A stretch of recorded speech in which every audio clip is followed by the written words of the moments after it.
Isang araw sa harapan ng simbahan ng Baklaran, may dalawang magkaibigan na pulubi.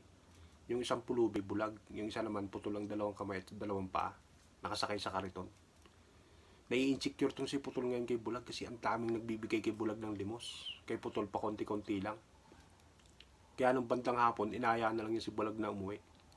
Habang tulak-tulak sa ni Bulag ngayon, gamit yung kariton, naisipan niyang yayain si Bulag ngayon na magkarakros. Paring Bulag, kanya magkarakros na lang tayo, kanya. Total marami ka namang nalimos. Ay baka paring Putol, lukuhin mo lamang ako. Bakit naman kita lulukuhin? Sa tagal nating magkakasama, kailan ba naman kita niloko? Sabi ni Putol ngayon. Tsaka paano ko makikita, Bulag ako? Putol ka naman, ganyan, paano ko makakahagis? Di, ikaw tagahagis, akong tagatingin. Diba? Maganda yan. Sige, taya ka nga rod. Pagtaya ni Putol ngayon, ibon. O, bayad ka. Sabi niya. Bayad si Bulag. 3 beses, puro ganon.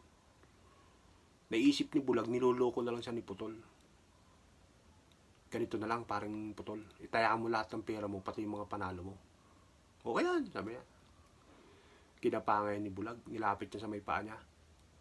Paghagis ni Bulag, ibon na naman, akin na to. Ganun, baka niya, dinakma ngayon ni Bulag lahat ng pera. Walang nagawa si Putol.